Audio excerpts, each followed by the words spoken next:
Patricia, Paula Alejandra, ¿qué nos dice Paula? Nos puede mencionar algún ejemplo, ¿no? Donde con producto del proceso, no además generar el producto, por supuesto, se genera el gas de efecto invernadero.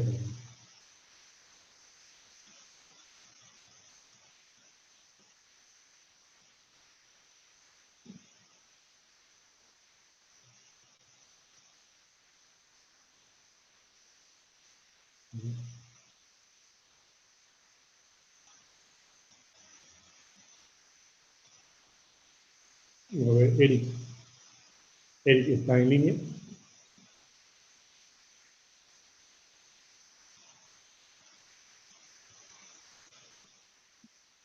Ingeniero, buenas tardes.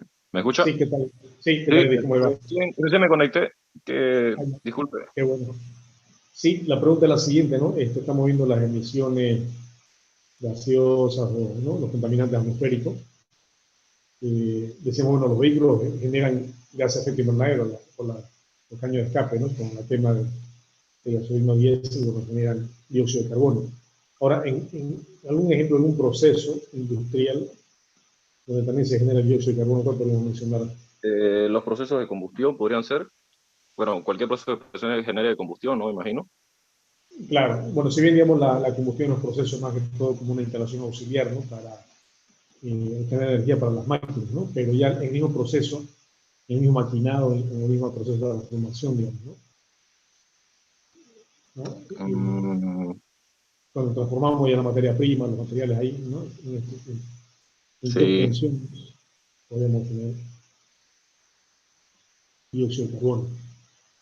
O cualquier Pucha, otro gas, no, ¿no? no se me viene, ingeniero, a la mente, va a disculpar. Bueno, estamos para eso, ¿no? Justamente, ¿sí? Las clases son para complementar justamente, ¿no? Algunas consultas, algunas dudas, entonces. Bien, entonces, por ejemplo, un ejemplo, ya, por ahí se mencionó, creo, por ejemplo, la industria del azúcar, ¿no? El género azucarero, ¿sí? Y, por ejemplo, el jugo de la caña de azúcar es turbio, ¿no? Es oscuro, ¿sí? Un color medio pardo, medio café pardo, ¿no? Entonces, para que tengamos, por ejemplo, el azúcar refinada, blanca en polvo, primero se clarifica el polvo. Y esta Ingeniero, clarificación, también podría ¿sí? ser la fabricación del cemento, que produce bastante. Sí, podría ser, ¿no? La fabricación de cemento, pero ¿será que como parte del proceso se produce dióxido de carbono o será que con el uso nomás de energía en los hornos, ¿no? Al calentar los hornos tenemos dióxido de carbono como energía? Sí, también, En por el supuesto, ¿no? proceso químico, en realidad, es que producen alto dióxido de carbono. Sí, ya entonces pasó un ejemplo interesante ese, ¿no? ¿Cómo será la reacción química más o menos, ¿no? O sea, ¿qué queda la pie, digamos, en que se busca el dióxido de carbono, se me refiere, ¿no? A partir de qué materiales se transforman en el dióxido de carbono. Eh, o sea, en la producción de, por ejemplo, de acero, sí, ¿no?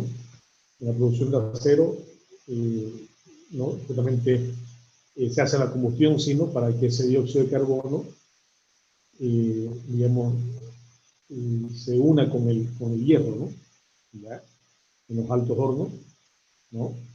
Y ahí en ese proceso de fundición, entonces, claro, ese carbono, el dióxido de carbono pasa, digamos, y se, digamos, ¿no? Une al hierro, ¿no? Es decir, forma la aleación, ¿no? Del hierro-carbono, ¿no? Y seguramente también en la industria del acero, perdón, del cemento, debe pasar algo similar también, ¿no? Algo similar también con el clinker, ¿no? El clinker es la materia prima, ¿no? Que se utiliza en, digamos, la fabricación de cemento, porque el cemento en realidad de qué se trata más o menos utilizar esta materia prima que ya tiene, digamos, ¿no? Este material que es ¿no? que fragua con el agua, pero claro, hay que hacer un proceso, por supuesto, de preparación, ¿no? ¿Ya? Entonces, el dióxido de carbono sí puede ser, ¿no? También que esté presente, ¿no? Pero más que todo, como, digamos, uso de la energía también parece, ¿no? Pero de todos modos es interesante ahora investigar, ¿no?, en el mismo proceso, si es que hay transformación, ¿no?, de algunos de los materiales. O sea, para que se genere dióxido de carbono, ¿qué tiene que pasar en la materia prima? ¿Qué tiene que contener la materia prima, los materiales, para que se transforme en dióxido de carbono?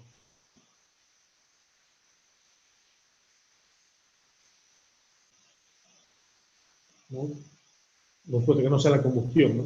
La combustión sí, sabemos que se produce dióxido de carbono, monóxido, pero en un proceso de transformación, cuando yo transformo algo, eh, para que haya dióxido, para que se genere dióxido de carbono, ¿qué tipo de materia prima tiene eso? ¿Qué tipo de material? ¿Orgánico? Sí, puede ser orgánico, o también puede ser inorgánico, ¿no? ¿Por qué no? Pero orgánico, ¿no? Si es orgánico, ¿qué pasaría con todos los materiales orgánicos que tienen? Carbono. Carbón, ¿no? Exacto. Entonces, ese compañero, en cualquier proceso orgánico, bueno, no todo, por supuesto, pero en la materia orgánica no tiene, digamos, está hecho de moléculas de carbono, ¿sí? Por supuesto, con hidrógeno, ¿no?, otros elementos químicos, pero tiene carbono, ¿no? Son cadenas carbonadas, y este carbono entonces, bueno, se va a unir después con el oxígeno para formar dióxido de carbono, ¿no? ¿Ya? Entonces, por ejemplo, en el ejemplo que menciona ahí de los compuestos orgánicos, de la formación orgánica, por ejemplo, en la fabricación, decíamos, por ejemplo, en la industria del azúcar, ¿no? La industria azucarera, en la fabricación, por ejemplo, del alcohol, ¿no? El alcohol etílico se hace por fermentación, ¿no? Donde se transforma a través de la acción microbiana de las levaduras Saccharomyces cerevisiae, se transforman, ¿no?, los azúcares, la sacarosa principalmente, que es una especie de un polisacárido, ¿no?, parecida a la celulosa, pero cadenas más cortas, ¿no?, de C6H12O6. Esta molécula, o digamos, esta cadena de moléculas se transforman en dióxido de carbono y alcohol etílico, ¿no? Entonces tenemos un ejemplo de que se puede estar generando dióxido de carbono, ¿no?, en el mismo proceso, ¿no?, también. Además, digamos, de la obtención de la energía, ¿no?, ya sea la caldera de vapor, quemando gas o diésel, ¿no?, para producir vapor o energía eléctrica. Bien, muy bien, entonces interesantes los ejemplos que he mencionado. Continuamos entonces con la diapositiva.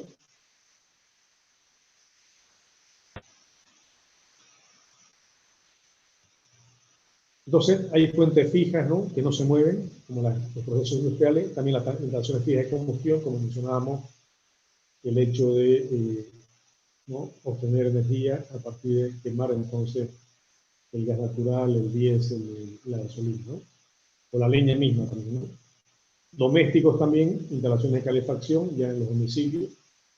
También vemos que tenemos calefacción también, o tenemos los servicios de cocción de alimentos también a través de, ya sea el gas domiciliario por cañería, que llega, ¿no?, en algunos domicilios, y en la mayoría, ¿no?, casi más del 80%, digamos, utilizamos todavía las garrafas, ¿no?, gas de GLP, gas de petróleo, que es una mezcla de propano y butano. También tenemos las fuentes móviles, que son los vehículos automóviles, ¿no?, todo lo que son los medios de transporte o automotores, ¿no?, que son principalmente terrestres, y también los no automotores, como por ejemplo las locomotoras y los vagones del ferrocarril, ¿no?, y las aeronaves también en el medio de transporte aéreo, y también los buques, ¿no?, en el transporte naval o acuático. Vemos que todos ellos también hacen uso, ¿no? La mayoría, casi, podemos decir que un 90%, el 95% de estos vehículos son, ¿no?, impulsados por los combustibles fósiles, ¿no?, quemando ya sea gas natural, vehicular, ¿no?, GNV, o diésel o gasolina, ¿no? Y este proceso de combustible produce dióxido de carbono. También podemos tener áreas de puente, aglomeraciones industriales, bueno, no necesariamente parques industriales, pero sí zonas donde están las industrias radicadas, ¿no? También se puede entender ahí como que hay también, ¿no?, de manera superficial hay una fuente. Canteras también, sí, yacimientos, ¿no?, por ejemplo, de petróleo, o empresas mineras, ¿no? Que están explotando un yacimiento también, ¿no? Por almacenamiento de materias primas, ¿no? Residuos también, un relleno sanitario, también produce dióxido de carbono, la minería de cielo abierto y áreas urbanas, también la población de las ciudades también, ¿no? Son focos donde se emiten también dióxido de carbono. Bien, bueno, esto nos está trayendo el problema del cambio climático, esta generación de estos contaminantes, principalmente gases de efecto invernadero, como el dióxido de carbono, los óxidos de azufre, los óxidos de nitrógeno, el metano, entre otros gases, genera el cambio climático, ¿no? ¿Pero qué es el cambio climático?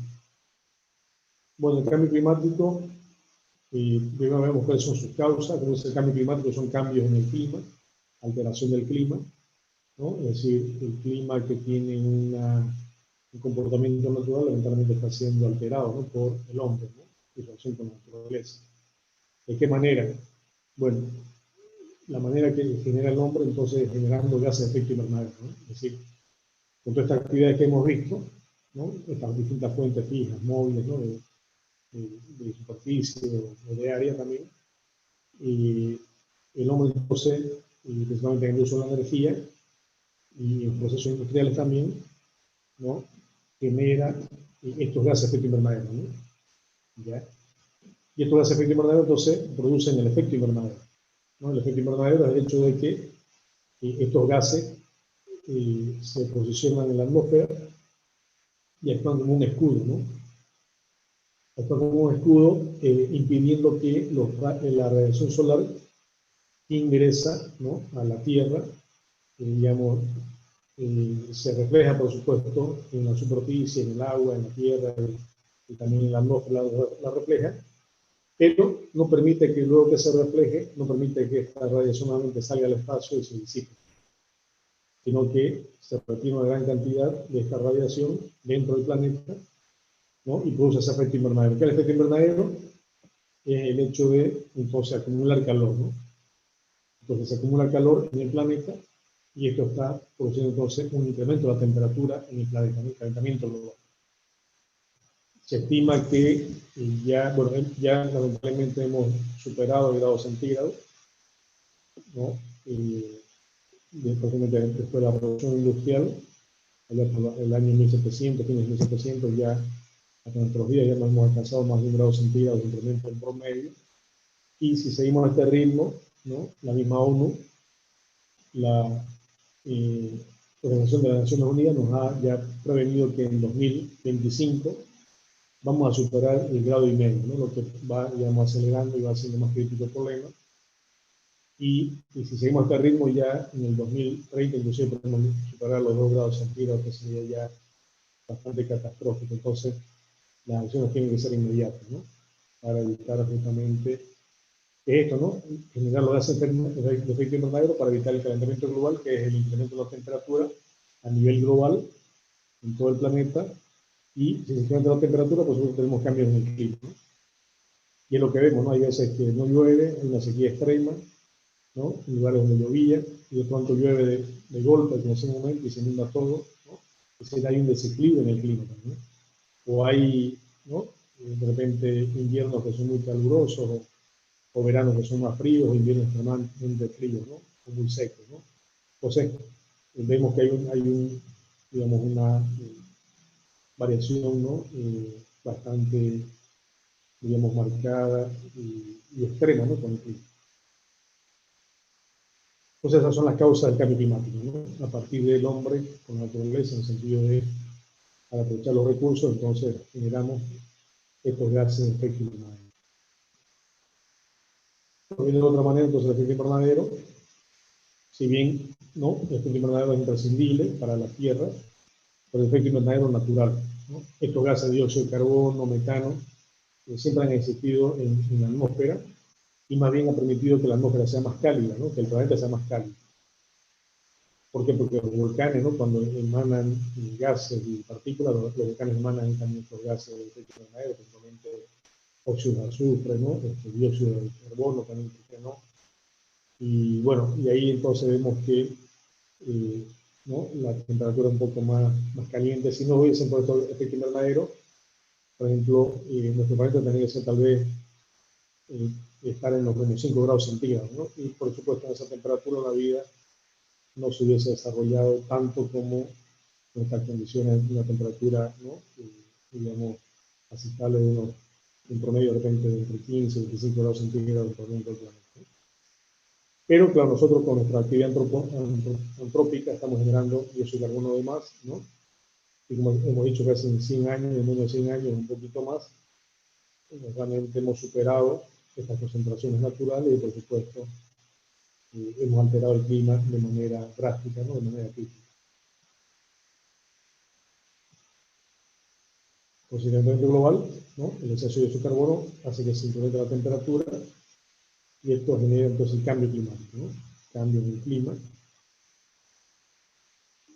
donde entonces se aprecia, ¿no? Prácticamente climas extremos, ¿no? En distintas partes del mundo.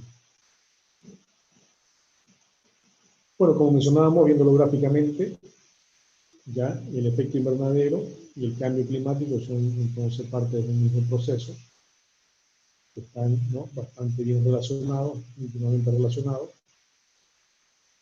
Es lo que vemos, ¿no? Lo que observamos, por ejemplo, es que a ver, la radiación solar, ¿no? Ingresa, ¿sí? Ingresa tanto a la atmósfera, ¿no? Como también va a ingresar y va a llegar hasta el suelo, ¿no? Hasta la superficie, ya sea a los mares y también a los continentes, pero parte previamente reflejada por la atmósfera, ¿no? O sea, de la cantidad de energía que llega, ¿no? No toda se absorbe, sino que parte se refleja por la atmósfera. Y de la que llega ya al suelo o al mar, también parte reflejada al espacio, ¿no? Posiblemente rebota, se refleja y va nuevamente al espacio. Pero otra parte es absorbida, ¿no? Parte de ella se absorbe, parte de ella queda, digamos, en el mar, ¿no? Absorbida, o parte de ella, bueno, en el suelo, ¿no?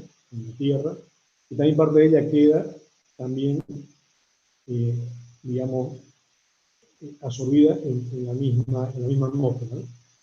¿Sí? Pero con los gases de efecto invernadero, ¿no? Los gases de efecto invernadero, como se llama, actúan como un escudo, donde estos gases se posicionan en la atmósfera, ¿no? Actuando como un escudo, como una capa, ya, de tal manera que esta radiación solar, ¿no? Que va a ser que rebota, que va a ser reflejada, no hacia el espacio, no sale toda, ¿no? Sino que parte de ella queda, digamos, retenida, ¿no? Y queda, digamos, rebotando, queda circulando dentro, ¿no? ¿Ya? Entonces ese es el efecto invernadero, ¿no? Donde se acumula entonces el calor. Y claro, nosotros al emitir más gases de efecto invernadero, engrosamos esta capa, ¿no? La hacemos más resistente, si quieren, ¿no? Con mayor resistencia. Y por supuesto vamos a acumular con mayor cantidad, ¿no? Estos gases de efecto invernadero, ¿no? ¿Ya? Entonces ahí aceleramos, por supuesto, este proceso natural, ¿no? Y entonces tenemos, ¿no? El inconveniente, el gran problema de que se incrementa la temperatura y con ello el cambio climático, ¿no? Se modifica el clima.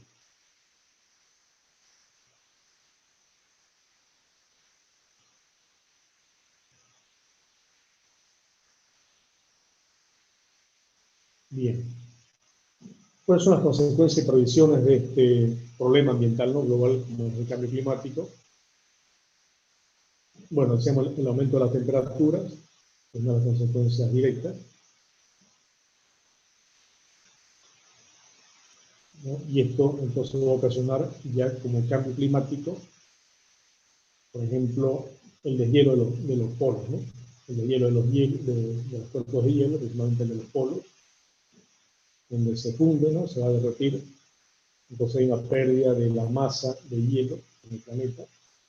Eso se está viendo en los polos, también lo estamos viendo en nuestro país, digamos,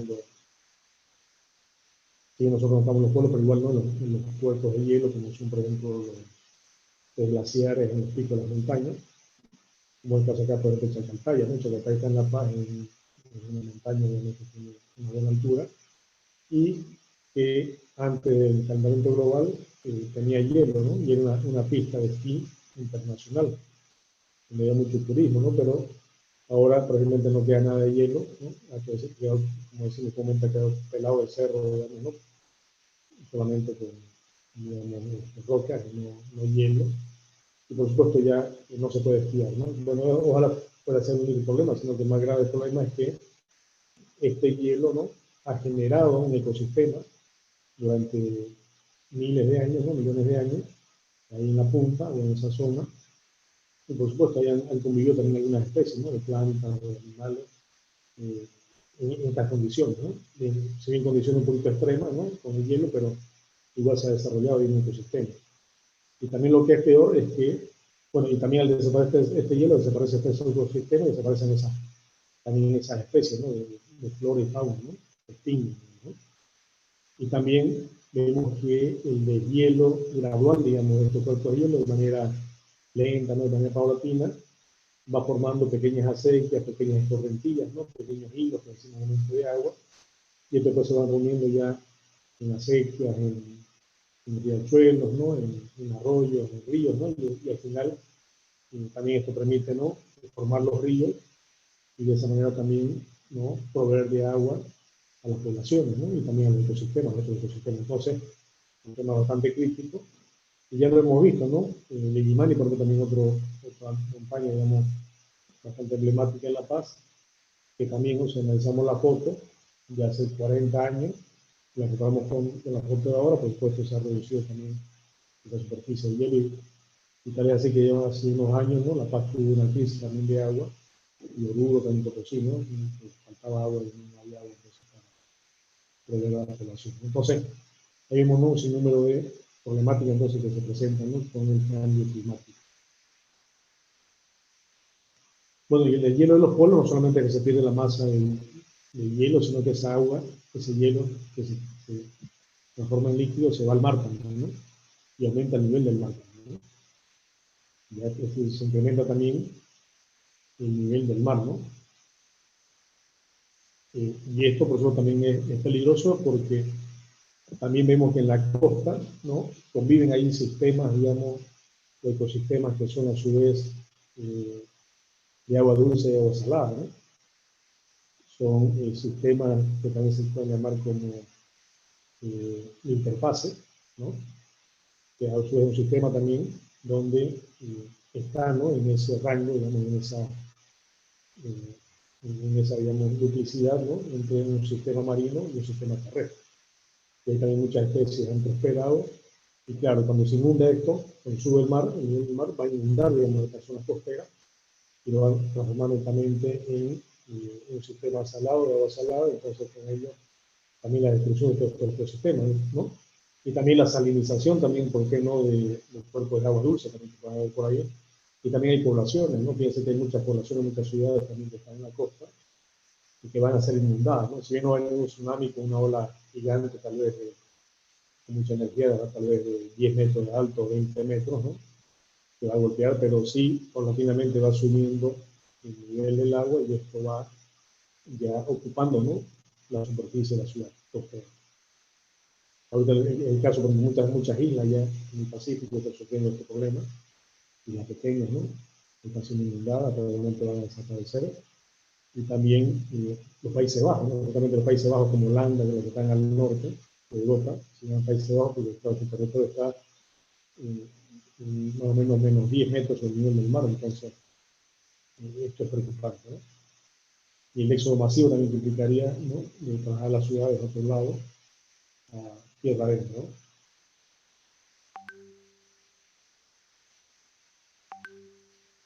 Y entonces ahí tenemos, ¿no?, la pérdida también de, bueno, bastante de playas, ¿no?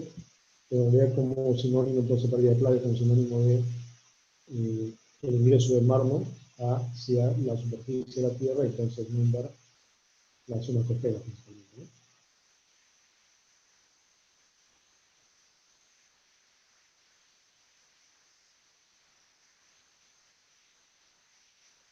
Bueno, y con ello entonces a perder, digamos, al ganar, ¿no?, al salinizarse, como decíamos, estos ecosistemas de interfase costeros, Y entonces también hay muchas plantas, muchos animales que han evolucionado, ¿no?, en función de estas condiciones. Y bueno, claro, de modificarse drásticamente, no drásticamente, sino prácticamente eliminarse esas condiciones y modificarse al 100%, entonces se pierde la flora en esa zona y pérdida de fauna también, ¿no?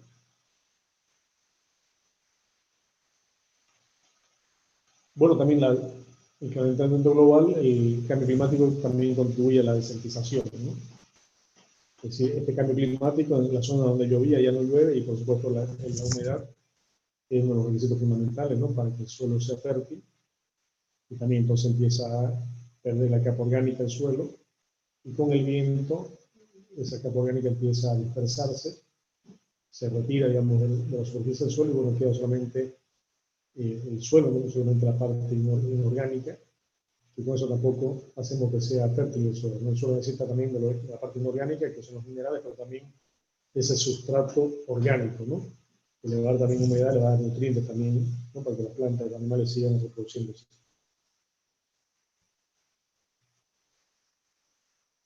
Bueno, también otras consecuencias son los incendios forestales, ¿no? Ya nuestro país también lo viene viviendo, y lamentablemente esto se va a repetir, ¿no?, se va a seguir repitiendo con mayor intensidad, con mayor fuerza, ¿no? Ya tenemos la experiencia del incendio en la Chiquitania, ¿no?, que hace 2 años fue bastante, digamos, complicado. Si bien son incendios, por supuesto, originados, ¿no?, por grupos humanos, por personas, en este caso de repente los colonos, ¿no?, que a veces ¿no?, le prenden, bueno, tal vez quieren limpiar un poco su campo, su zona, pero sabemos que por las condiciones justamente del cambio climático, al tener mayor temperatura o los vientos más fuertes también ¿no?, por el calentamiento global, esto por supuesto son las condiciones iniciales para que se propague el fuego y se produzca un incendio. Entonces los incendios forestales lamentablemente van a ir retroalimentando también el problema, ¿no?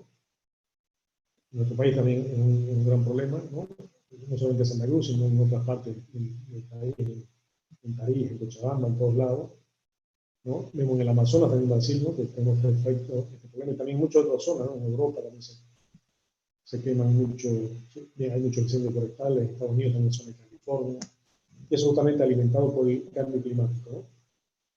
Es decir, el cambio climático genera también las condiciones adecuadas, ideales para que esto se dé, ¿no?, estos incendios forestales se den. Por supuesto que eso no es excusa para que se den, ¿no? Pues claro, estos son originados por el hombre, ¿no? Entonces el hombre, al encender una pequeña fogata o quemar un pastizal, digamos, local, después se descontrola y bueno, se desencadena en esto, ¿no?, por las condiciones climáticas, ¿no?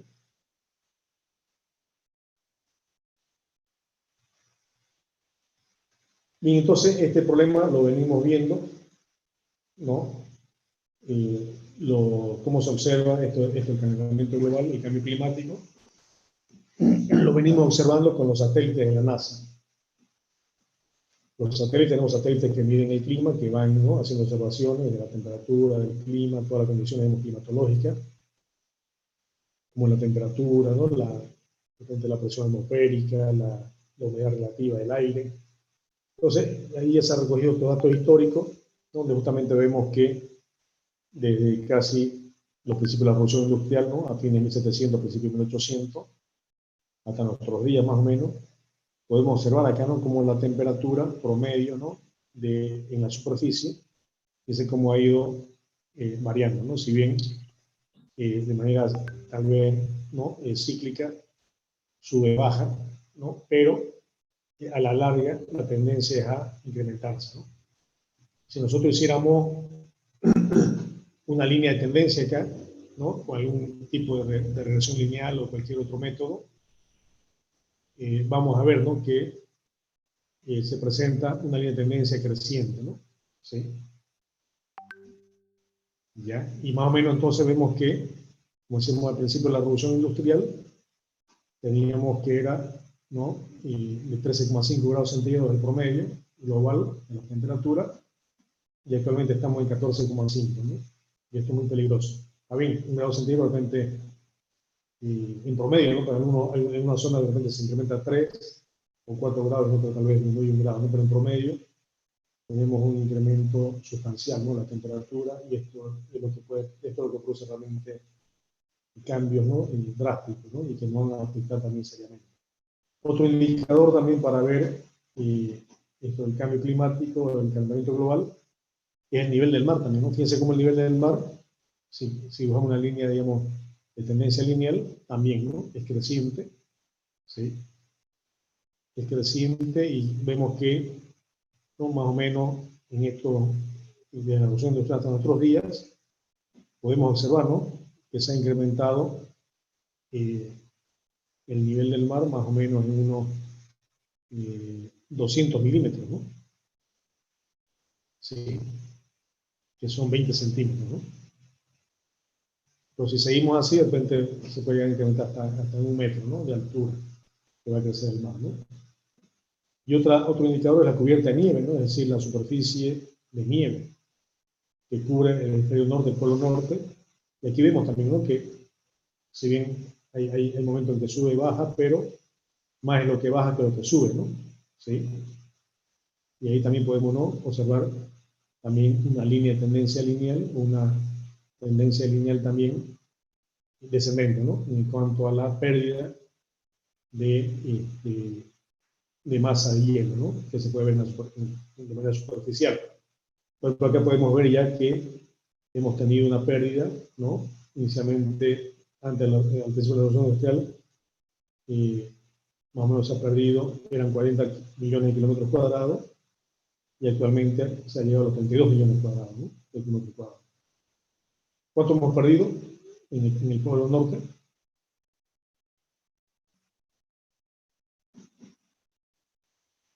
A ver si van a hacer los cálculos. 8. ¿Cuántos? 8 millones, ¿no? Exacto.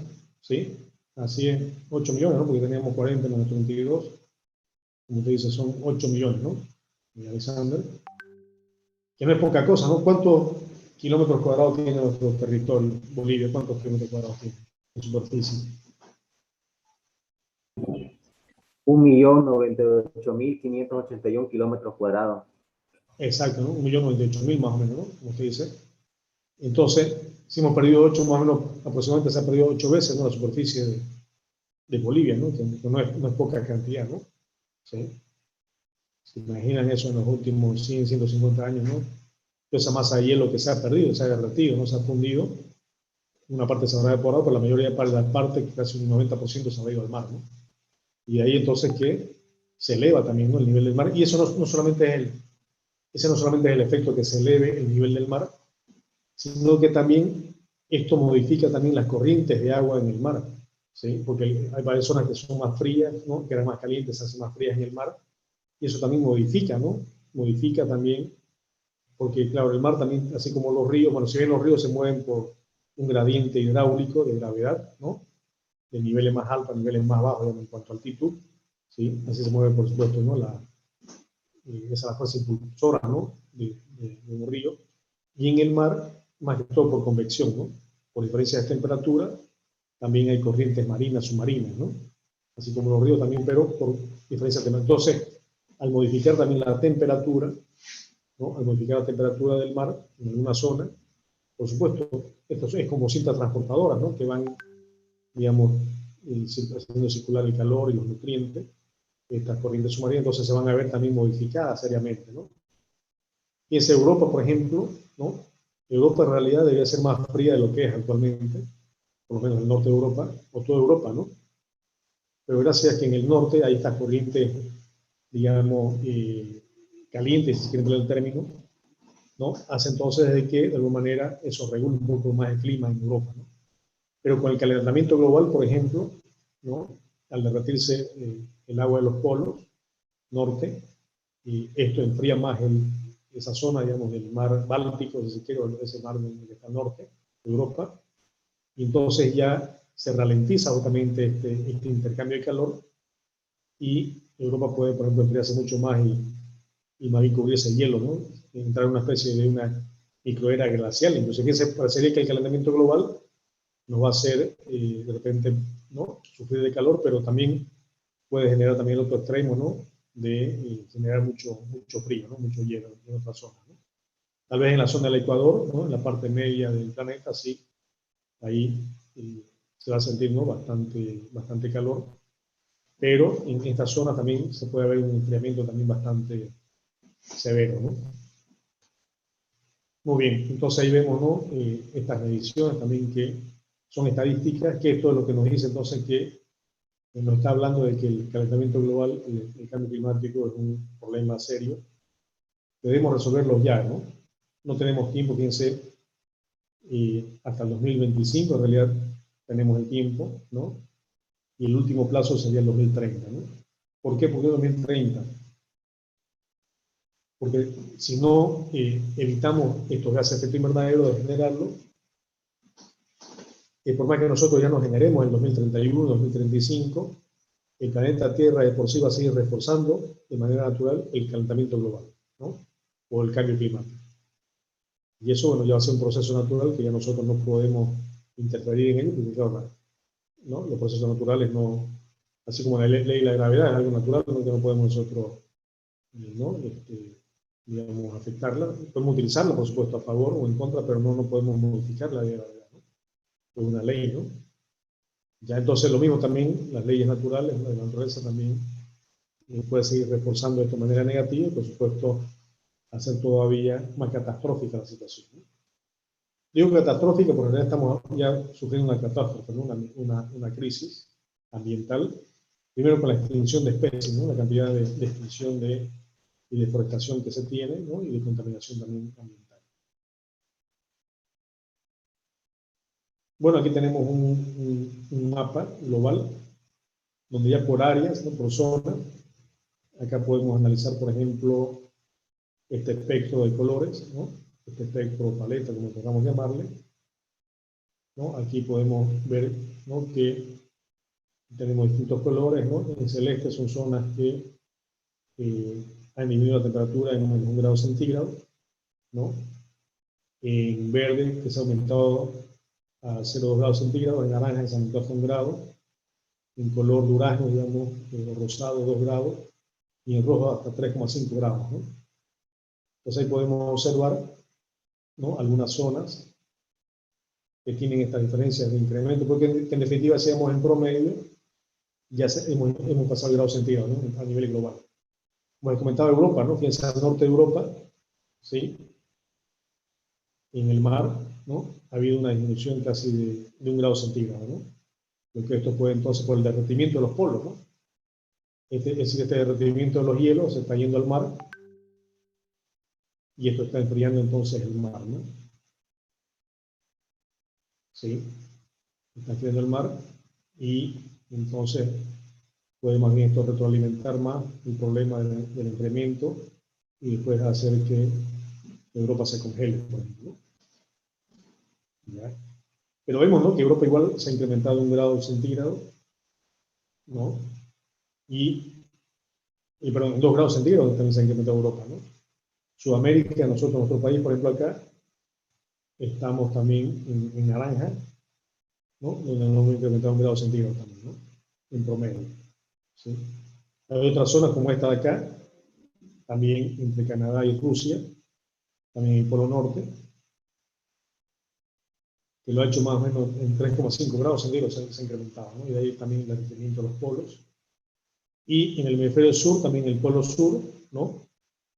Ha habido un incremento también, si bien no tanto, pero más o menos, ¿no? De 0,2 grados centígrados. ¿Sí? Entonces, estos son cifras, son observaciones que realmente nos llaman, ¿no? La atención y bueno, nos dicen del grado de emergencia que, ¿no? Sufre nuestro planeta, porque no tenemos otro, ¿no? No tenemos dónde más ir, ¿no? Ya muchas veces dicen, no, que los rusos se contaminan, que los chinos contaminan, que los gringos, ¿no? Pero nosotros también tenemos cuotas de participación en este problema, ¿no? Nosotros también somos responsables, nosotros también contaminamos. Como se llama el río Piraí, por ejemplo, acá, se llama Piraí porque Pira significa pez, ¿no? O peces, o pescado, e agua. Ha sido bautizado en los chané guaraní. Pero actualmente no pillamos ni el renacuajo, ¿no? Porque pues nosotros mismos hemos contaminado el río Piraí. No vinieron ni los gringos ni los rusos, ¿no? Está bien, los rusos, los chinos también contaminan de sobremanera, ¿no? Pero también nosotros lo hacemos aquí localmente, ¿no? ¿Ya? Entonces, por eso decimos que responsabilidad nuestra también, si nosotros somos parte del problema, también tenemos que ser parte de la solución, ¿no? Ya, entonces, pero ¿cuál es la solución entonces para el calentamiento global, no? Bueno, usar energías limpias, ¿no? Energías renovables como la energía eólica, la energía solar. No hay otra manera, ¿no? Entonces, usando esos tipos de energía que son más limpios, ¿no? Bueno, acá vemos ya una distribución también estadística de los tipos de gases de efecto invernadero que se generan. Como decíamos, en color durazno acá, rosado, tenemos, por ejemplo, el dióxido de carbono, ¿no? Que más o menos se genera un 56% por el uso de combustibles fósiles, ¿no? El uso del petróleo, la gasolina, el diésel, el gas natural. Luego tenemos que de óxidos de nitrógeno se genera casi un 7,9%. El dióxido de carbono, por ejemplo, en procesos industriales, casi un 2,8%. Dióxido de carbono también en la deforestación, ¿no? Y en la deforestación, en tala de árboles, también un 17,3%. El metano, un 14,3%, ¿no? Y gases tal vez fluorados o clorados, 1,1%. Y como decimos, las fuentes son las que mayor aporta, la que tenemos aquí en azul, el suministro de energía, ¿no? Es decir, la producción de energía en las termoeléctricas. ¿Ya? Las termoeléctricas no son las que utilizan turbinas de gas o de vapor, y esto, bueno, se utiliza a partir de quemar gas natural, ¿no? En las termoeléctricas, para producir energía eléctrica. Entonces, el suministro de energía, tanto en la termoeléctrica como también a nivel domiciliario, representa un 25,9%, ¿no? Después le sigue la silvicultura, ¿no? La silvicultura, que son las actividades también que se realizan, ¿no? De manera forestal, 17,4%. Después le sigue, le seguía la industria primero, ¿no? En segundo lugar está la industria, ¿no? También con la quema de las calderas de vapor de combustibles fósiles, ¿no? También los mismos procesos. Después le sigue la silvicultura, ¿no? Después le seguiría la agricultura también, luego el transporte, ¿no? Luego serían ya los edificios, las ciudades, digamos, ¿no? Con 7,9%, y por último, los desechos, ¿no? Como los rellenos sanitarios, por ejemplo, ¿no? Un 2,8%. Entonces, estas son las fuentes, ¿no? Donde se genera. Entonces, aquí lo que hay que hacer es, por supuesto, consumir esta energía, utilizar energía limpia, ¿no? Energía solar, eólica, o energía geotérmica, o en el mar, energía ondimotriz, o energía maremotriz, ¿no? Los que tienen mar, los que tienen descarga atmosférica, porque no también los rayos se pueden utilizar como fuente de energía eléctrica, ¿no? Los geysers, también en la zona, digamos, volcánica también se puede utilizar esa energía para producir vapor y energía eléctrica, transformarla, ¿no? El transporte, entonces, también que sea el transporte que sea también autos eléctricos, que no sean autos a gasolina o diésel, ¿no? Pero que esta electricidad de las baterías sea alimentada entonces con, digamos, centrales eléctricas que sean, sí, fotovoltaicas, ¿no? Centrales solares, ¿no? O eólicas. Y bueno, y así también, ¿no? Vemos, por ejemplo, los desechos, ¿no? Los residuos sólidos, por ejemplo, en los rellenos sanitarios también genera dióxido de carbono y metano. Entonces, bueno, no generemos, ¿no? O si no, hagamos un reciclaje al 100%, reciclemos todo, ¿no? Como vimos en la unidad 2, ¿no? En el residuo sólido, entonces, ahí la solución es reciclar todo, ¿no? O no generar, es decir, aplicar el ecodiseño para disminuir la cantidad de materiales, generar menos residuos y también estos residuos los reciclar. Entonces, hay soluciones para todo ello, es decir, no es que no estén las soluciones, sino que lamentablemente las acciones son las que fallan, ¿no? Es decir, ya esta estrategia, ponerla ya en la práctica, ¿no? Eso es lo que falla tanto a nivel individual, personal, como a nivel también colectivo, a nivel también político, ¿no? A nivel también nacional, ¿no? No hay políticas, y si hay políticas, estas no se ejecutan, ¿no? Con respecto al medio ambiente. Entonces también tenemos que exigir, ¿no? A nuestras autoridades que esto tiene que ser un tema primordial, así como la pandemia. Se podría decir que el cambio climático es como una pandemia, ¿no? Global, que nos está afectando seriamente, y tal vez va a matar más gente que la pandemia, ¿no? Porque con la pandemia nos vacunamos, de repente ya de aquí unos años solucionamos el tema de la pandemia, ¿no? Pero Y fíjense, la misma pandemia también del coronavirus, el producto, ¿no? Es una consecuencia del calentamiento global del cambio climático, ¿no? Y se dice que todavía van a haber otras pandemias, ¿no? Recién nomás salió un artículo que en China nuevamente se ha descubierto que un caso de gripe aviar, ¿no? En los humanos, esta gripe aviar más bien está en los pollos, en las gallinas, y hay una persona contagiada, ¿no? Ojalá que esto no se propague como una pandemia, nueva pandemia, pero bueno, esto se debe justamente a estos problemas ambientales, ¿no? Más allá, por supuesto, que los países no controlan también bien su medio ambiente. China también debería, ¿no? Y cualquier país controlar sus enfermedades, también, para que no salgan, ¿no? Por supuesto, de sus fronteras, ¿no?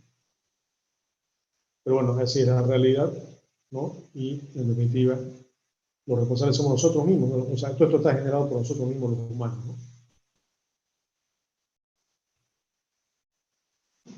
Bueno, ahí por zonas, por áreas, ¿no? Todavía vemos que hay incremento, ¿sí? En América del Sur, por ejemplo, se ha incrementado casi 1 grado centígrado. África, bueno, ¿no? Analizando entonces ya por zonas, por distintos continentes, digamos, ¿no? En el planeta. Y bueno, si seguimos, ¿no? Generando gases de efecto invernadero, además, la demanda de energía siempre es creciente, ¿no?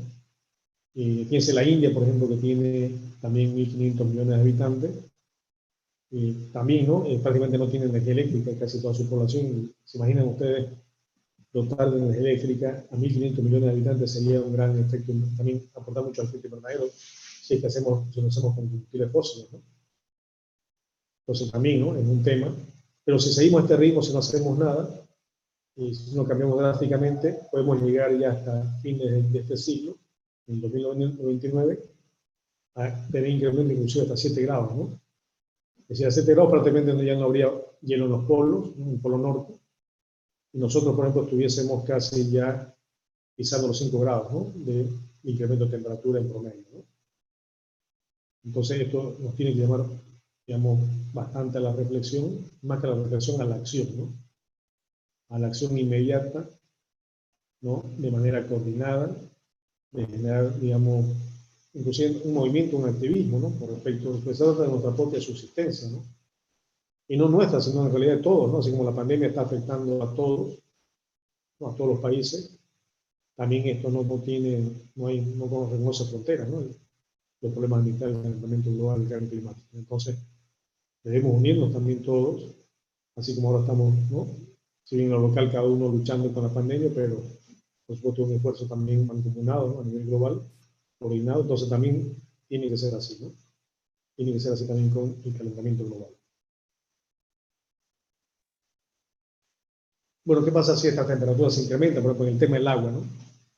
Si se sigue incrementando la temperatura global, va a haber más agua en los trópicos, ¿no? Porque eso más o menos cerca del Ecuador, en latitudes altas, y va a haber menos agua en latitudes medias, ¿no? Es decir, más sequía, y en latitudes semiáridas. Y esto también va a provocar, por supuesto, estrés hídrico, es decir, la ausencia de agua, claro, aquí se modifica el ciclo del agua. Entonces, como dicen por ahí muchos, ¿no? La próxima guerra va a ser por el agua, ¿no? Porque va a haber falta de agua en los continentes, ¿no? En los ecosistemas también, ¿no? Al modificarse la temperatura, también se extinguen las especies. Entonces, van a aparecer también, van a seguir las extinciones masivas, ¿no? En el mar también, los corales, por ejemplo, que forman ecosistemas para que al ver un montón de peces también desaparecen. Entonces, por supuesto, también los peces no pueden poner huevos, no pueden también multiplicarse, reproducirse, ¿no? Y entonces hay un cambio en los ecosistemas dramático, ¿no? Hay un cambio, y más que cambio para mal, por supuesto, porque estos ecosistemas pierden su calidad y su capacidad de generar recursos, ¿no? Los alimentos también, por supuesto, ¿no? Los alimentos también, los cultivos también caen su producción. Muchas plantas, cuando aumenta la temperatura, también ya no se reproducen de manera igual, o no generan los mismos tipos de frutos, ¿no? En cantidad, entonces también, y esto va a ser complicado, ¿no? Porque la falta de alimento va a generar hambruna en la población mundial, y ello, por supuesto, significa muerte, ¿no? Muerte por desnutrición, ¿no? Las costas también, decíamos entonces, ¿no? El incremento del nivel del mar, entonces va a inundar las costas, y la salud, ¿no? La salud, que es un tema también que nos afecta ya directamente. Claro, al calentarse el clima, la atmósfera, al incrementarse la temperatura, el mosquito, fíjense, ¿no? Los mosquitos tienen mejores, digamos, más lugares con condiciones adecuadas, ¿no? ¿Por qué creen ustedes que antes no había, por ejemplo, chikungunya, ¿no? El Zika, ¿no? Todas estas enfermedades, ¿no? Pero justamente actualmente hay por qué, y así en otros países también aparecen estas enfermedades, porque claro, el mosquito es el transmisor y al calentarse el clima ya tiene mejores condiciones el mosquito para reproducirse, ¿no? Y para vivir. Entonces, y bueno, con la pandemia también decimos esta pandemia del coronavirus, causada por supuesto por este virus, ¿no? El nuevo SARS-CoV-19. Bueno, si bien le dicen nuevo virus, pero no es que se haya recién, hay algunas teorías, ¿no? Por supuesto que dice que ha sido creado en laboratorio, manipulado en laboratorio, pero el resto son virus que viven ya hace millones de años, ¿no? ¿Sí? Hay un montón de virus que están en la naturaleza y que más bien conviven, ¿no? Con los animales y las plantas, más bien han hecho una especie de simbiosis, de tal manera que entre ambos se ayudan más bien, ¿no? Más bien muchas plantas y animales no pueden vivir sin estos virus, ¿no? Pero claro, nosotros al deforestar, al destruir el medio ambiente, ¿no? Al tumbar las plantas, al extinguir los animales, al extinguir las plantas, estos virus, claro, tienen que buscar otra fuente de suministro, ¿no? Orgánica, que antes eran los cuerpos de los animales o de las plantas. En cambio, al no haber plantas y animales ahora, nos brincan a nosotros, ¿no? Nuestros cuerpos son también ideales porque tienen nutrientes, tienen, ¿no? los suministros adecuados para que estos virus vivan. Entonces, claro, pero nosotros no estamos acostumbrados, ¿no? Porque no hemos evolucionado y hemos vuelto a animar las plantas en eso. Entonces, claro, nos enfermamos, ¿no? Y lamentablemente, como se dice, se estima que ¿no? van a haber otras pandemias también si seguimos este ritmo, ¿no? De deforestación, de destrucción del medio ambiente.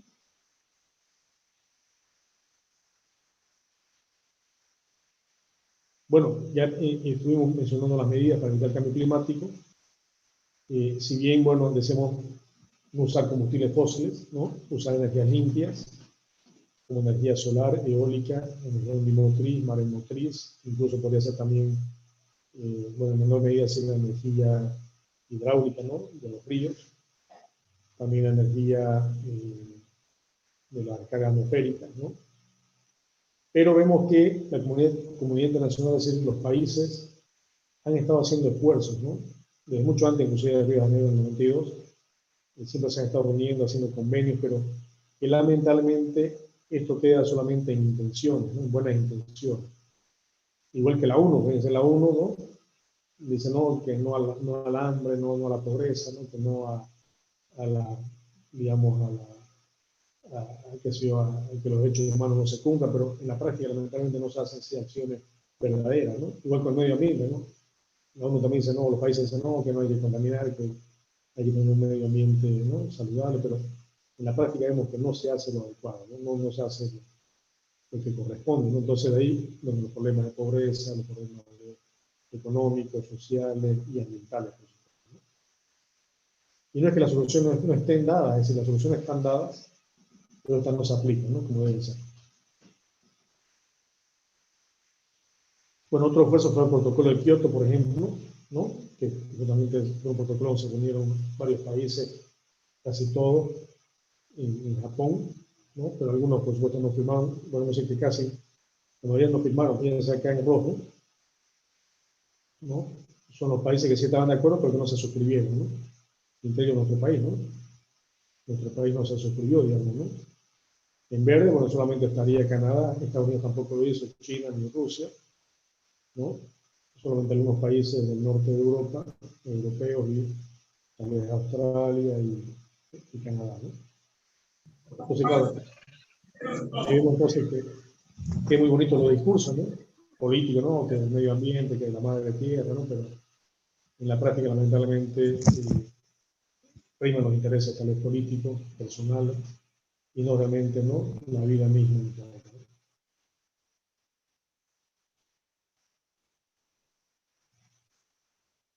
Bueno, inclusive uno de los últimos fue el Acuerdo de París, en el año 2015, porque hasta la fecha tampoco ha habido muchos cambios, ¿no? A favor de este problema, ¿no? Entonces, eso, bueno, cuando... La molestia, no pasa nada si me puedo retirar, por favor, de la clase. Ya puse presente. Allá, Irene, ¿no? Bueno, Sí. Ya vamos a tener entonces en cuenta la asistencia. Hasta luego. Hasta luego. Bien, entonces ahí tenemos ese gran, entonces el problema de contaminación atmosférica, que es el cambio climático, ¿no? Sí. Ya, bueno, vamos a ver un video ahorita, ya, como esta segunda parte de la clase. Esta otra parte de la contaminación ya por energía, que es por ejemplo, la contaminación por el ruido o por la radiación también del centro de la vamos a ver el día jueves. ¿Ya? Pero mientras tanto voy a poner un video interesante, también vayan tomando nota, apunte, sobre las soluciones, porque fíjense, aquí si bien decimos el problema ambiental, pero también la solución, ¿no? Así como los residuos sólidos, ¿no? La solución es el ecodiseño y el reciclaje, y no los residuos sanitarios, ¿no? También acá vemos que la solución es, para el cambio climático, para el efecto invernadero, es usar combustibles, usar energías limpias, ¿no? Que es lo que vamos a ver ahora, ¿no? Que ya se están usando en algunos lados energías limpias, y también reforestar, ¿no? Reforestar, es decir, promocionar, ¿no? Promover que la biodiversidad nuevamente se multiplique, y ella también, la biodiversidad también hace su parte, ¿no? Hace su rol, por supuesto, en este problema, ¿no? También ellos resuelven la planta, por ejemplo, absorben el dióxido de carbono y lo transforman en oxígeno, ¿no? En la fotosíntesis. ¿Ya? Y las plantas deben ser reproducen, también necesitan los animales para que se reproduzcan las plantas. Entonces, eso es un ecosistema, ¿no? Son sistemas relacionados, son elementos que se necesitan unos a otros, ¿no? Y nosotros también los humanos necesitamos, por supuesto, ¿no? Para nuestra supervivencia. Bueno, entonces voy a poner un video. Un poquito que nos muestra, a ver, el uso, ¿no? El uso de las energías renovables. Entonces, yo creo que como una de las opciones, una de las mejores soluciones, ¿no? A este problema del cambio climático. Bien, estemos atentos entonces para ver el video. Y de ahí, bueno, aquí podemos hacer un análisis después del mismo. Entonces esto traíamoslo a nuestro país, ¿no? Veamos cuáles de estas cosas podemos aplicarlas, desarrollarlas acá, ¿no? Que sí se pueden hacer porque ya la tecnología está desarrollada, no tenemos que inventar nada nuevo, ¿no? Entonces vemos cómo podemos hacer factible también nosotros de la ingeniería industrial, ¿no? Hacer estos proyectos, digamos, renovables, hacerlos factibles acá desde el punto de vista comercial, ¿no? Ambiental, técnico y financiero, por supuesto, ¿no? Esa es nuestra función entonces como ingenieros industriales, ¿no? Ya sea de carácter público o privado, ¿no?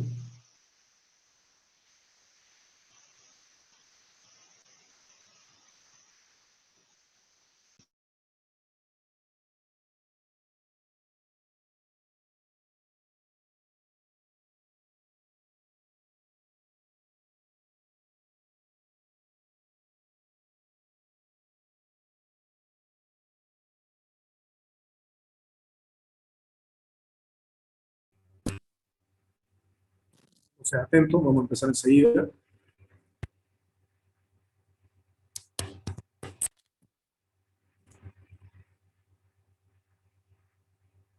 Bueno, empezamos entonces en 1, 2, 3. Llega del espacio exterior con el viento, con las olas y surge del centro fundido de la Tierra, justo a tiempo para salvar a un planeta en crisis. Tierra, aire, fuego, agua e imaginación. Ha llegado el momento de los recursos ilimitados. A continuación, energía renovable en Maravillas Modernas.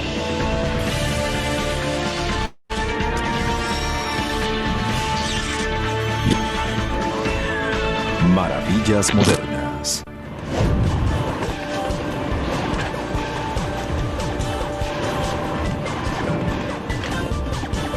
La acción nunca se detiene en la sede de distribución regional de FedEx, ubicada en el Aeropuerto Internacional de Oakland, en California. Es el centro de esta gigante empresa de envíos para la región del Pacífico. 1.700 empleados y un sistema de bandas transportadoras de última tecnología distribuyen alrededor de 85 millones de paquetes al año. Todos los días pasan por esta sede más de 250,000 paquetes. En un mes usamos entre 450 y 500,000 horas kilovatio de electricidad. A fin de satisfacer esta demanda de electricidad, FedEx decidió construir su propia planta eléctrica. Es silenciosa, no tiene partes movibles y está convenientemente ubicada en el techo. Aprovechando la abundante luz solar del lugar y 7.525 metros cuadrados de espacio sin usar en el techo, FedEx contrató a Sharp Solar para que diseñara este sistema de electricidad fotovoltaica en 2005. Actualmente este satisface el 80% de las necesidades de electricidad de la sede. Es un sistema de 904 kilovatios. Es muy grande. Quizás sea el sistema solar de techo sobre un edificio comercial más grande del estado de California. Consta de unos 5.700 módulos solares y utiliza alrededor de 300,000 células de silicio. Cuando la luz solar alcanza una célula de silicón, estimula unos electrones que se liberan para formar una corriente eléctrica. Puntos metálicos de contacto canalizan esa corriente y completan el circuito. Normalmente, 40 células solares conforman un módulo. A su vez, varios módulos juntos conforman una formación. Se reúne la energía de estas formaciones y se pasa a través de un convertidor que transforma la corriente directa en corriente alterna. Y eso es todo. En una fracción de segundo, la luz solar queda convertida en electricidad, suficiente para impulsar toda la actividad que ocurre abajo. Puede hacer funcionar desde un bombillo sobre un escritorio hasta el sistema de distribución en su totalidad. Una de las grandes ventajas de la energía solar en aplicaciones comerciales es que, típicamente, el sistema produce la máxima cantidad de electricidad justo cuando los precios del servicio están más altos, es decir, a mediodía, la hora en que el sistema genera más electricidad de la que usa el edificio. Entonces, la electricidad regresa a la red y coloca el medidor en una frecuencia más baja. Además, el sistema no requiere prácticamente de mantenimiento. Eso nos complace mucho y es otra manera en que FedEx logra reducir su impacto ambiental sin dejar de proveer un servicio excelente. ¿Qué tipo de beneficio ambiental puede proveer un techo así? A lo largo de sus 25 años mínimos de vida útil, este compensará un total de 10,000 toneladas de dióxido de carbono. Esto equivale a sacar 2.100 autos de circulación. En una economía que soporta la carga de los costos de un petróleo y un gas natural cada vez más escasos, en un planeta que ya siente el impacto del cambio climático producido por los combustibles fósiles, la revolución tecnológica a impulsar es la de la energía renovable. Yo diría, bienvenidos al siglo XXI. Las cosas van a cambiar. La energía sustentable es algo que interesa a nuestros hijos y a la mayor parte del público en general. Y la energía renovable debe necesariamente ser parte de la solución. La luz solar, el viento, el agua, el calor geotérmico y la biomasa son, en esencia, recursos ilimitados. Y todas son tecnologías comprobadas que funcionan aquí y ahora. El Sol provee a la Tierra de una cantidad inconcebible de energía. En una hora, la Tierra recibe del Sol más energía de la que usa la raza humana entera en un año. Con la tecnología actual, paneles fotovoltaicos que cubrieran 26,000 kilómetros cuadrados o alrededor del 10% del área total de Nevada, podrían proveer toda la electricidad que se utiliza en los Estados Unidos. El fotovoltaje o la conversión de la luz solar en electricidad no se descubrió sino hasta el siglo XX. Sin embargo, la tecnología termosolar o el uso consciente del calor solar es una antigua práctica. Quizás su uso más antiguo esté en las casas orientadas hacia el sur. Ciertas culturas antiguas, como los indios Anasazi del suroeste de los Estados Unidos, diseñaban sus edificaciones con una orientación hacia el sur a fin de maximizar el calor que recibían del sol. Este se mantiene bajo en el horizonte sur en los meses de invierno.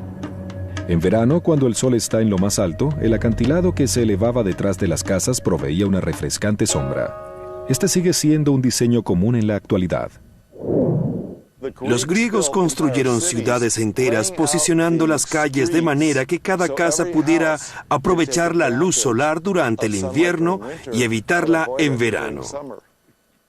Los romanos fueron un poco más allá y descubrieron que el vidrio transparente capturaba el calor solar, así que cubrieron sus ventanas con vidrio para hacer lo que ellos llamaban hornos solares.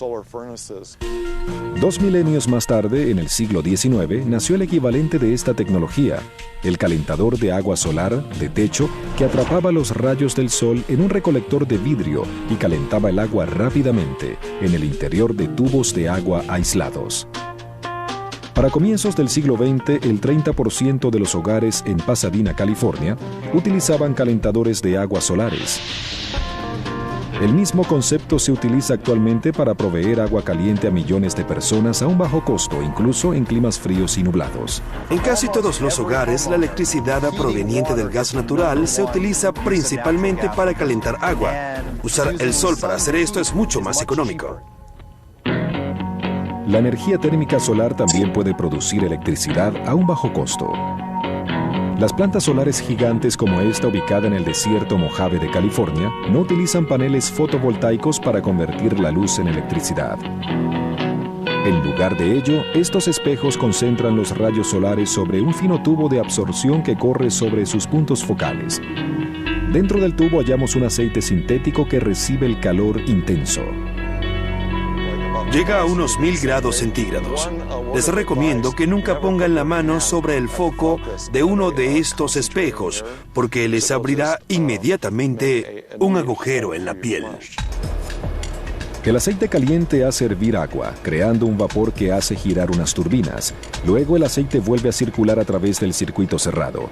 En áreas calientes y secas, las plantas solares generan una inmensa cantidad de megavatios, a un precio menor que el de la electricidad convencional. De hecho, una serie de plantas solares que ocuparan el mismo 10% del área de Nevada también podrían satisfacer la demanda entera de electricidad en los Estados Unidos. Mientras tanto, la tecnología fotovoltaica entra en su segundo siglo de existencia.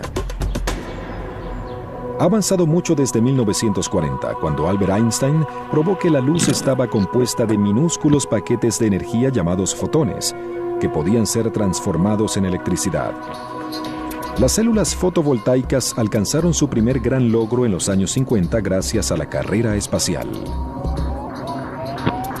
Los primeros 2 Sputnik que fueron al espacio usaban transistores que costaban varios millones de dólares, pero que morían luego de una semana y media porque funcionaban con pilas de linterna.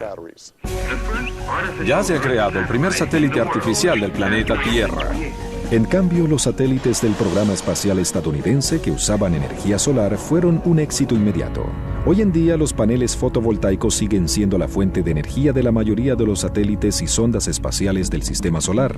En este sentido, el estilo de vida del siglo XXI, con el posicionamiento y la comunicación global, depende completamente de la energía solar. La Guardia Costera de Estados Unidos fue una de las primeras usuarias del fotovoltaje en tierra, la energía eléctrica que usan sus boyas a control remoto, así como sus estaciones climáticas utilizan paneles solares conectados a pilas. En la década de los 70 y 80, los paneles solares hicieron un trabajo heroico durante una de las peores sequías que hayan afectado a África. Se utilizó energía solar para bombear agua desde 12 metros de profundidad, salvando así muchas vidas. De hecho, uno de los usos más valiosos del fotovoltaje hoy en día es el suministro de agua potable en el tercer mundo. Para aquellos que ya están conectados a la red de electricidad, el fotovoltaje se está haciendo cada vez más viable. En Estados Unidos, una casa de 2 habitaciones en los suburbios recibe suficiente energía en el techo como para satisfacer 1 o 2 veces su demanda de electricidad. Para que el sistema solar funcione no hace falta tanto sol. El programa de energía solar más exitoso del mundo se encuentra en Alemania, donde hay menos luz solar que en Seattle. Por ahora, los paneles fotovoltaicos siguen siendo costosos. El costo de la electricidad solar es de 2 a 5 veces mayor que el de la electricidad tradicional. Sin embargo, los dueños de casa conectados a la red de energía solar pueden vender electricidad a la compañía de su área en horas pico a un precio elevado. Los sistemas sí se pagan solos. Es posible recuperar la inversión en 4 o 5 años, pero generalmente para sistemas residenciales se recupera en 10 a 12 años. Esto sin tomar en cuenta otros beneficios como la protección contra la inflación del servicio y el aumento del valor de la propiedad. Hasta ahora, el costo esencial de las células solares ha sido el silicio ultra puro que se requiere para la reacción fotovoltaica. Pero más de una compañía busca cambiar esto. La industria del fotovoltaje se basa principalmente en baldosas de silicio con las que se fabrican células solares altamente eficientes, pero esas baldosas son muy costosas. Nanosolar utiliza finas láminas de un material fotoactivo en lugar de esas costosas baldosas. En lugar de usar silicio, la compañía Nanosolar de Palo Alto utiliza una combinación de elementos semiconductivos. Tenemos cobre, indio, galio, azufre y selenio. Como es muy largo decirlos todos, los abreviamos diciendo CIGS.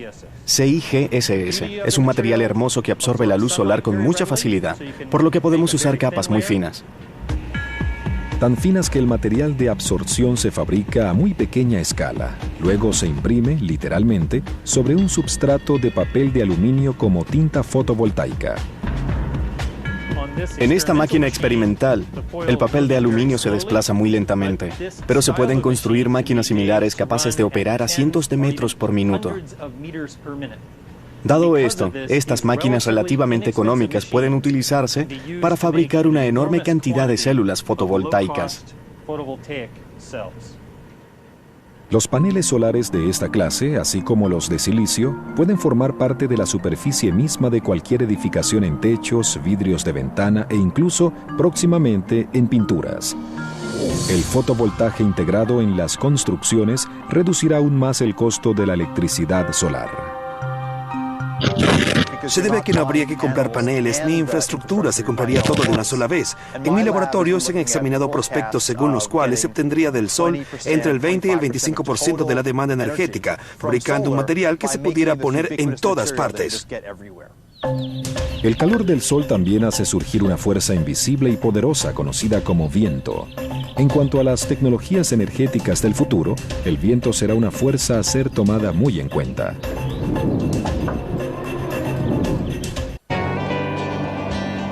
Entre las redondas colinas del centro del estado de Nueva York se encuentra el Fenner Wind Project de Enel North America. Aunque no es el proyecto de energía eólica más grande, representa un nuevo paradigma dentro de esta tecnología, pues utiliza menos turbinas, más grandes e inteligentes, eliminando así la necesidad de docenas de turbinas más chicas. El proyecto Fenner comprende 20 turbinas de viento construidas y mantenidas por GE Energy. Cada una mide 65.53 metros de alto y posee un rotor de 66.45 metros de diámetro, es decir, un poco más que la envergadura de las alas de un 747, y produce 1.5 megavatios de electricidad. Considerando el consumo de un hogar del estado de Nueva York, calculamos que este proyecto de energía eólica puede suplir a unos 14.000 hogares durante un año. La conversión del viento en electricidad comienza cuando éste fluye sobre las aspas aerodinámicas del rotor. La combinación entre elevación y arrastre causa el giro de las aspas. El viento posee una enorme cantidad de energía cinética. Al igual que sucede con un velero o con un avión, un elemento mecánico captura esa energía cinética proveyendo elevación. Y como pasa en un propulsor, esa elevación se convierte en momento torsor. Ese inmenso momento torsor se pone en acción dentro de la planta eléctrica de la turbina, ubicada a 61 metros del suelo. Las aspas recogen la energía del viento y la convierten en energía mecánica que se transmite por un eje principal hasta la caja de velocidades. Allí se pasa de una revolución a unas 70 revoluciones y esa nueva energía sale por un segundo eje y entra en este generador, que es el que produce la electricidad. El generador opera a 850 hasta 1400 revoluciones por minuto. Desde el generador, la corriente eléctrica baja hasta unas líneas de transmisión ubicadas bajo tierra y luego hasta la red de electricidad. El principal reto para la energía eólica es el hecho de que el viento no sopla todo el tiempo, en todas partes. La solución ha sido diversificar las ubicaciones de las turbinas y orientarlas en dirección del viento. Controles computarizados pueden girar la turbina entera hasta 360 grados a fin de atrapar el viento prevaleciente. Dichos controles también pueden redirigir las aspas separadamente para colocarlas en una posición óptima según el viento. Podemos mover cada aspa por separado. Todas ellas se colocan justo en la posición que indicamos y la mantienen. Cada turbina se alinea sola con el viento sin necesidad de la intervención humana.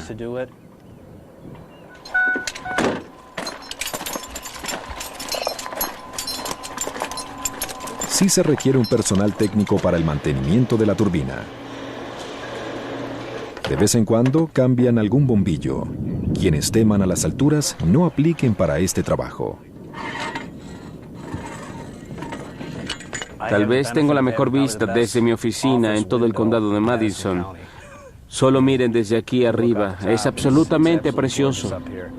Es frecuente llamar a un grupo de turbinas de viento siembra eólica. En el caso del proyecto Fenner, Nueva York, el terreno es realmente agrícola. Los dueños de esta tierra son agricultores locales como Donna Griffin. Para ellos, apoyar a la ecología ha resultado una buena manera de ganar dinero. Tenemos un contrato con ellos. Nos pagan por la producción de cada turbina. Es otra siembra que cosechamos, pero es mucho más fácil que nuestros otros cultivos. El viento es gratis. Mientras la turbina siga girando, sabemos que van a pagarnos. Desde Nueva York hasta Dakota del Norte, las tierras de cultivo y los campos baldíos estadounidenses se están convirtiendo en plantas eléctricas impulsadas por el viento. Los recursos eólicos de Estados Unidos están entre los mejores del mundo. Para que se hagan una idea, los estados de Dakota del Norte y Dakota del Sur por sí solos tienen en teoría suficiente viento como para abastecer a todo el país. El reto sería organizar la transmisión y la distribución, pero en el centro del país los recursos eólicos son inmensos. También lo son a lo largo de ambas costas. La agricultura y la energía eólica tienen una larga historia juntas. De hecho, los mayores avances en tecnología eólica se han hecho en granjas. Los famosos molinos de viento holandeses que aparecieron en 1390 vieron muchas innovaciones a lo largo de los siglos. Entre estas, los pequeños planos sobre sus ligeras aspas de madera, que mejoraron notablemente el arte de la elevación aerodinámica. Estos generadores preindustriales se utilizaron principalmente para el drenaje o para moler el grano a fin de producir harina. A finales del siglo XIX y comienzos del XX, pequeños molinos de granja en Estados Unidos fueron los primeros en usar numerosas aspas de acero, livianas y eficientes, que producían un momento torsor importante, incluso con vientos de baja intensidad. Algunas de estas máquinas fueron también las primeras en convertir el viento en electricidad. En el siglo pasado se instalaron muchos molinos en el oeste de California para impulsar bombas de agua para la agricultura y la ganadería, de manera que mucho en este país comenzó usando energía alternativa. En ese entonces era lo normal, pero los molinos fueron desapareciendo a medida que fue bajando el precio del petróleo y de los combustibles fósiles. La nueva era de la tecnología eólica comenzó a principios de los 80 cuando la compañía Sun Systems comenzó a instalar turbinas de 50 kilovatios, algo minúsculo para los estándares actuales, en las colinas de Tehachapi, California. En la década de los 80 pasamos de 50 a 60 a 200 kilovatios para el final de la década. Durante los 90 alcanzamos los 550 kilovatios y luego pasamos a 750. Luego, para el final de esa década, estábamos a 1.5 metros. Acelerar y generar energía adicional si llegaba una violenta ráfaga de viento.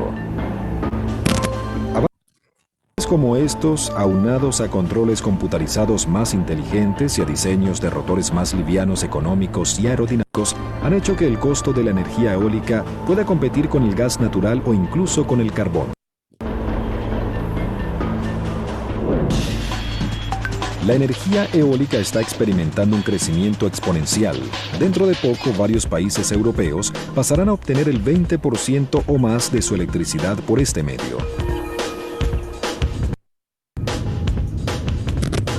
En junio de 2006, el Departamento de Energía de Estados Unidos anunció que también apuntaría a una meta del 20%. Actualmente la cifra es menor al 1%. Los ingenieros seguirán haciendo más resistentes y económicas a las turbinas, así que podemos esperar que su tamaño también siga aumentando. Como siempre, mientras más grande sea el rotor, mayor será la cantidad de energía capturada. Algunas de las turbinas más grandes ya están recogiendo las enormes cosechas de viento de los océanos. Existen ideas de hacer turbinas más grandes, de más de 5 o 6 megavatios, así como de colocarlas mar adentro. Vemos muchas oportunidades técnicas que nos impulsan a llevar la tecnología eólica aún más allá de lo que hemos alcanzado hasta ahora. Estamos progresando, somos el futuro. Estamos reduciendo nuestra dependencia del petróleo y al mismo tiempo estamos salvando el medio ambiente. Es una energía positiva. Es una tecnología viable. Es económica. Ha sido probada. ¿Qué más necesitaríamos saber? La tecnología eólica es sin duda atrayente, pero esta también lo es. La energía geotérmica, suficiente como para suplir a una pequeña nación.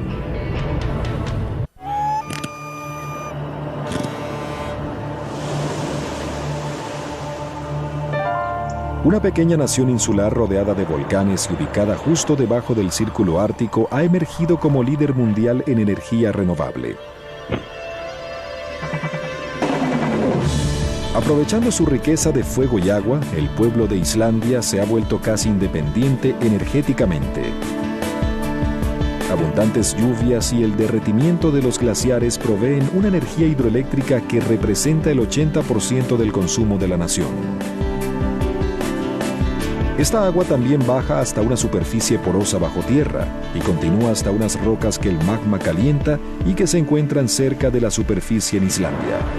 Tal colisión da como resultado geysers, fumarolas, agujeros humeantes y la fuente renovable conocida como energía geotérmica. La gente de Islandia lleva siglos usando el agua caliente geotérmica para lavar la ropa y bañarse. Pero no fue sino hasta mediados del siglo XX que sus ingenieros comenzaron a explotar el recurso a una escala lo suficientemente grande como para reemplazar los costosos combustibles fósiles importados. Para nosotros es un recurso nativo, indígena. Es mucho más económico que los demás recursos que tenemos y además no daña el medio ambiente, así que creo que tiene muchos beneficios. En Islandia, el agua geotérmica provee calefacción y agua caliente al 93% de los hogares. El vapor geotérmico genera el 17% de la electricidad. En total, la energía geotérmica cubre más del 50% de la demanda total del país. La planta eléctrica Nesjavellir es un complejo de doble uso. Utiliza la energía geotérmica para proveer electricidad y agua caliente. Ambos productos surgen inicialmente de uno de los 15 agujeros de hasta 1.800 metros de profundidad que se han abierto aquí. El pozo del agujero tiene paredes de cemento hasta una profundidad de unos 610 metros. Más abajo, el pozo está recubierto con un metal perforado que deja pasar el vapor y el agua caliente para que asciendan a la superficie debido a la gran presión. Cada agujero produce una descarga por sí mismo. No es necesario usar bombas. Luego usamos una serie de poderosas válvulas arriba para controlarlo. La mezcla de vapor y agua caliente es enviada al módulo de separación. Desde aquí el agua y el vapor toman rumbos separados.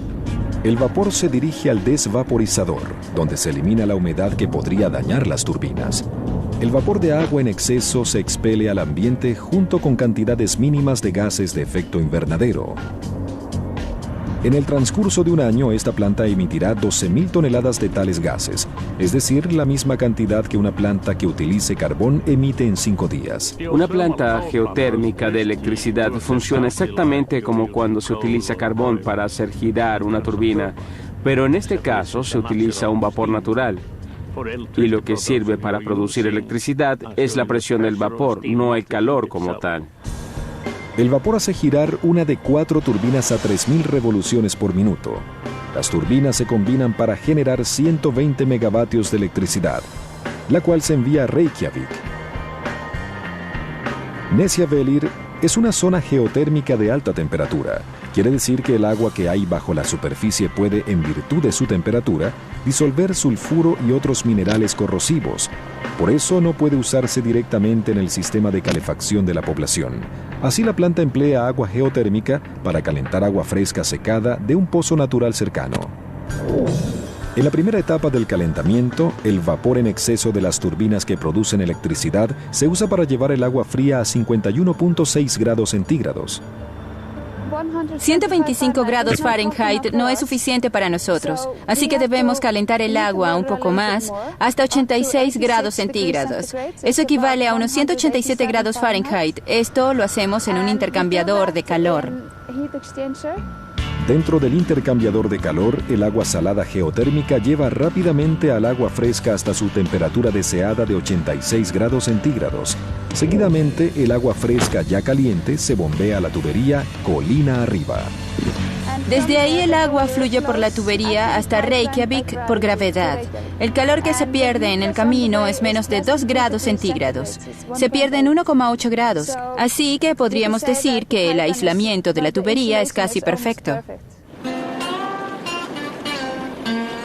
Luego de proveer agua caliente y calefacción, esta fuente de energía geotérmica aún tiene calor suficiente para derretir la nieve de las aceras en invierno, pasando por debajo del pavimento. Además, permite a cientos de viveros cultivar frutas frescas y vegetales. Incluso el agua geotérmica salada encuentra otros usos. El agua que fluye de la planta geotérmica islandesa, única en el mundo de las plantas de energía, provee un agua tibia y rica en minerales a la Laguna Azul, un spa sumamente popular. El gobierno de Islandia se ha puesto una ambiciosa meta a largo plazo: convertir todos los autos de la nación e incluso su flota de pesca para que funcionen con hidrógeno ecológico producido con energía geotérmica e hidráulica. Si ese día llega, Islandia habrá cubierto todas sus necesidades energéticas usando recursos renovables. Islandia no es el único lugar de la Tierra rico en recursos geotérmicos. En general, donde quiera que haya actividad volcánica, habrá energía geotérmica. Un estudio estima que 865 millones de personas que viven en regiones volcánicas, desde Japón hasta Idaho, podrían obtener su electricidad por medio de este recurso. Eso representa el 17% de la población global. Pero existe otra forma de energía geotérmica, menos exótica, que cualquier dueño de casa puede aprovechar. Se conoce como energía geotérmica de suelo. En casi todo el mundo, a unos 2.50 metros bajo la superficie, se encuentra aire a una temperatura estable de entre 10 y 24 grados centígrados. A fin de capturar ese aire, se abre una trinchera debajo de la construcción y se coloca una tubería. Un líquido anticongelante que se hace circular por medio de una pequeña bomba eléctrica pasa a través de los tubos. En verano, el líquido saca el calor de la casa, dejando entrar el aire más fresco. En invierno, el aire más caliente del suelo calienta el líquido y este entra en la casa, más fría. Se trata, en efecto, de un intercambiador de calor subterráneo. En la medida en que sigan aumentando los precios del aceite de calefacción y del gas natural, más personas comenzarán a recurrir a este sistema. Y al igual que todos los demás recursos renovables, la energía geotérmica estará ahí esperando. La tecnología renovable tiene sin duda lo que hace falta para proveer electricidad y calefacción. Pero, ¿qué tiene que decir sobre el futuro del automóvil? Desde siembras de etanol hasta autos eléctricos, es un acalorado debate.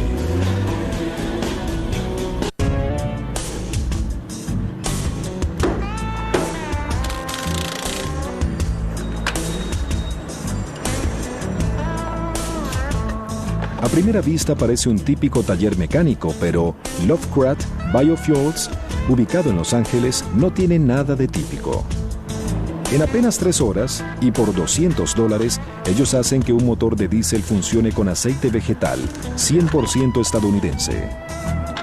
También pueden funcionar con biodiesel, aceite mineral, queroseno, aceite de caja y aceite de motor.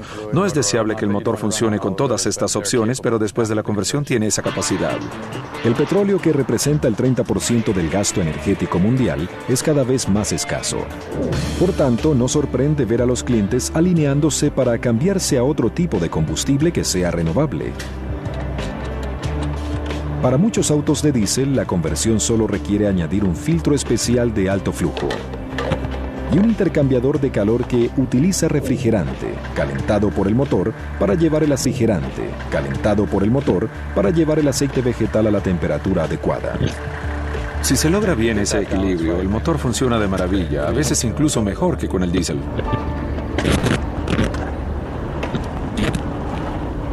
El mejor combustible es el aceite vegetal usado, ya que el proceso de fritura elimina el agua que pueda haber dentro del aceite.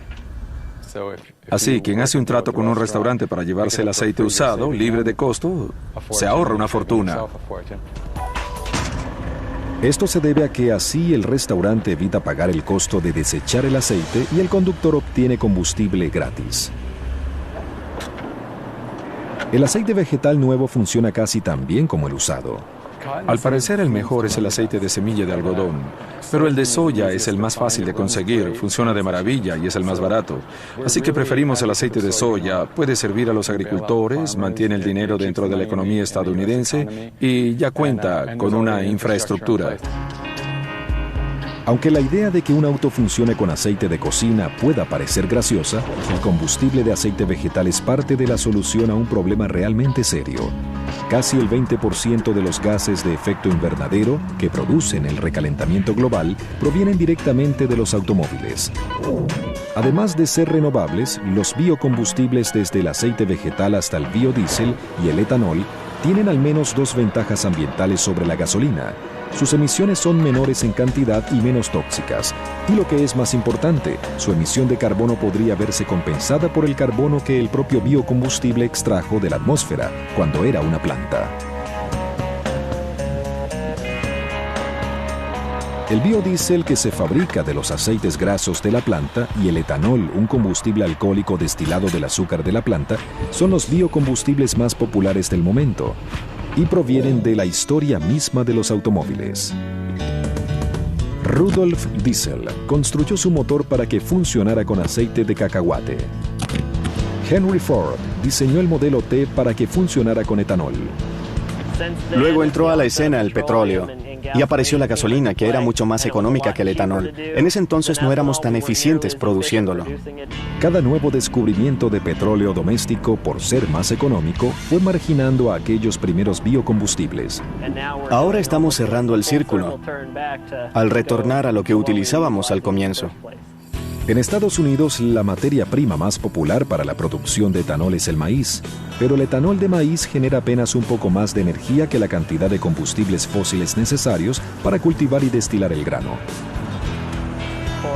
Por cada unidad de petróleo que se invierte en el proceso de producción, se obtienen 1,3 unidades de etanol. El resultado es positivo, pero no es tan bueno como podría ser. En cambio, el etanol de caña de azúcar que se utiliza en Brasil genera 8 unidades de energía por cada unidad fósil invertida. La materia prima está repleta de azúcares fermentables y además el resto de la planta se quema en su totalidad para activar la fermentación y el destilado. El resultado es una importante reducción de las emisiones de carbono y un etanol sumamente económico para los conductores brasileros. En el Laboratorio de Energía Renovable de Golden, Colorado, los investigadores buscan alcanzar niveles similares de eficiencia extrayendo azúcares de toda la planta. Esto incluye la llamada biomasa celulosa. Los agricultores de maíz se alegrarán de saber que uno de los productos con mejores prospectos es el forraje de maíz. Son los tallos, la farfolla, las mazorcas, las hojas, todas las partes de la planta de maíz a excepción del grano. Es todo lo que no se cosecha como alimento. Muchas veces queda esparcido sobre el campo. Actualmente no hay muchos usos para esa materia. Lo difícil es convertir las duras fibras celulosas en azúcares, usando enzimas sintéticas, pero el beneficio podría resultar enorme. Con la biomasa manejamos proporciones de 10:1. Es decir, por cada unidad de energía fósil o petróleo que se invierte en el proceso, se obtienen 10 unidades de energía combustible. El pasto alto de pradera podría convertirse en un tipo de cultivo para biocombustibles aún más poderoso. Con este tipo de material se puede obtener más tonelaje de biomasa por acre de tierra que con el forraje de maíz. Pero también tiene muchos otros beneficios. No requiere tanta agua ni fertilizante para crecer y crece muy rápidamente. Se puede cultivar 1 o 2 veces al año y puede crecer dentro de un área geográfica muy amplia, desde Dakota del Norte hasta Texas en el sureste. Los biocombustibles no son la única manera en que la energía renovable puede hacer más ecológico el automóvil. También existe la red de electricidad. Este es un híbrido enchufable. Al igual que otros híbridos, funciona con un motor de gasolina y un motor eléctrico impulsado parcialmente por el momento del frenado. Pero Felix Kramer y la California Cars Initiative han llevado estos autos, ya eficientes en cuanto a su consumo energético, un paso más allá. En este caso se trata de un Toyota Prius. Repotenciaron la batería de manera que el auto pueda funcionar solo con electricidad, obtenida directamente de cualquier enchufe de 120 voltios. Enchufar este auto es realmente fácil. Una vez lo cronometré y requiere apenas unos 9 segundos. Lo único que se debe hacer es tomar este cable, enchufarlo aquí, 120 voltios y listo. La gasolina se utiliza solo como combustible de extensión. Si se va a menos de 56 kilómetros por hora, no se usa ni una gota. Más allá de esta velocidad, los motores eléctrico y de gasolina se combinan para lograr un promedio de 160 kilómetros por galón. El alcance de este auto es ilimitado porque también es un auto de gasolina. Es un auto que se puede enchufar en cualquier momento que resulte conveniente. No hay que preocuparse de que vaya a quedarse sin combustible. Los autos que alcancen 160 kilómetros por galón o más serán necesarios en caso de que las tierras agrícolas del mundo deban comenzar a cultivar combustible, además de comida. Con los patrones de consumo actuales no habría suficiente terreno para reemplazar el consumo petrolero sin poner en peligro los alimentos. En 2006, los geniales y simples prototipos enchufables impresionaron muy bien tanto a senadores y diputados demócratas como a republicanos. Un congresista me presentó y dije, aquí estoy, y traje conmigo mi infraestructura. Todos se rieron, pero es cierto, esta es la única infraestructura que necesitaría el auto.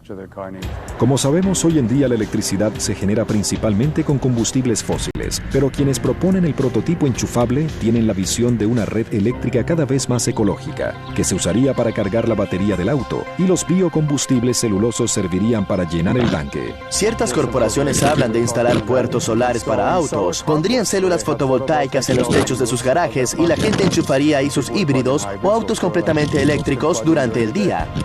Mientras que los biocombustibles y los híbridos enchufables ganan terreno, una nueva ola tecnológica de energía renovable entra con la marea.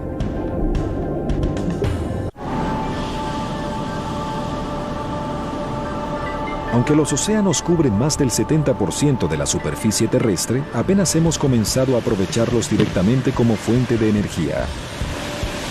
Es posible que estos generadores marinos nos abran las puertas hacia una fuente pura e ilimitada de energía. La energía hidroeléctrica fue la gran fuente de energía renovable del siglo XX y seguirá proveyendo gigavatios de electricidad. Sin embargo, la mayoría de los ríos importantes del mundo ya están represados, de manera que el futuro de la energía hídrica está en el mar.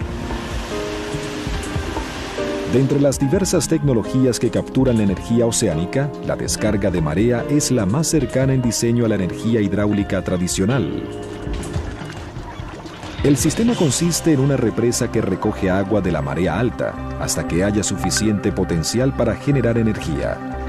Luego, el agua sale a presión a través de unas turbinas cuando hay marea baja. La represa más grande y antigua de este tipo en el mundo se llama La Rance. Ubicada en Francia, comenzó a producir energía en 1966. Hoy en día, aún provee electricidad para 240.000 hogares. Una tecnología más reciente, conocida como energía de flujo de mareas, emplea turbinas tipo propulsor para capturar la energía cinética de las corrientes submarinas. Esta es una energía que podríamos aprovechar en muchos lugares, ya que el flujo de las corrientes ocurre en todas partes del planeta. Recoger esas energías podría hacerse muy bien y ni siquiera tendría que ser en la superficie. El problema es que el ambiente marino es bastante difícil de manejar. Ocurre la oxidación y las partes están siendo constantemente golpeadas de un lado a otro. Con frecuencia, el costo de manejar esos factores en términos de reparaciones puede ser bastante elevado, pero estamos viendo nuevos adelantos en ese sentido. Muchos de esos adelantos están ocurriendo en las Islas Británicas, donde algunas compañías como Marine Current Turbines están pensando en grande. Hunden inmensos pilares en el suelo marino y dejan que las turbinas cumplan su función. La cantidad de energía que se obtiene de una turbina es directamente proporcional a la densidad del fluido que pasa a través de ella. Así, una turbina de agua tiene varios cientos de veces más energía que una turbina de aire. La energía de oleaje es una tecnología aún más nueva, pero quizás sea la más prometedora de todas, dado que el poder de las olas puede ser capturado en cualquier parte del océano. En este diseño, una cadena de 137 metros de largo, constituida por tuberías conectadas por inmensas junturas, se encuentra semisumergida en el mar. Cada movimiento de las olas es resistido por piezas hidráulicas ubicadas en las junturas. Esta acción bombea aceite de alta presión a través de unos motores hidráulicos, que a su vez impulsan generadores eléctricos. Líneas de transmisión eléctricas también mantienen la planta eléctrica flotante anclada al suelo marino. La compañía escocesa Ocean Power Delivery ha instalado una exitosa granja de olas de 2.5 megavatios cerca de la costa de Portugal.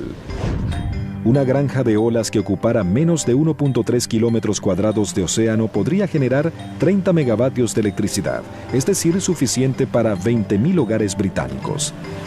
Con 1.222 kilómetros cuadrados de océano, se podría proveer electricidad a los 24 millones y medio de hogares del Reino Unido.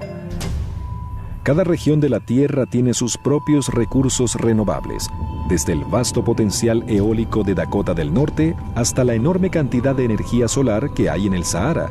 Si los unimos todos, una cosa queda clara: la energía renovable ofrece una solución global a los problemas globales. Tenemos el potencial de pensar en revertir la situación, pasar de ser una economía impulsada por los combustibles fósiles con pequeños usos de energía renovable a ser una economía impulsada por la energía renovable con los combustibles fósiles solo de relleno. Es un mundo que hace apenas 1 o 2 décadas nadie creía posible.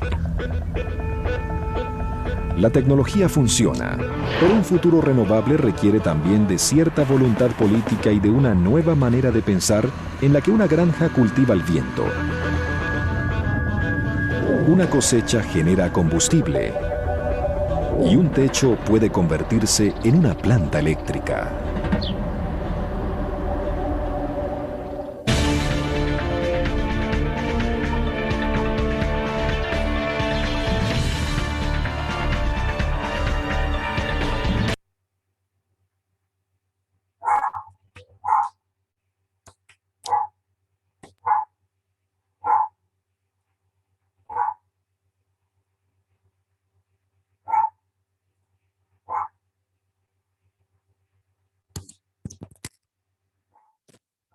Entonces, bueno, eso sería un poco sobre ese tema, ¿no?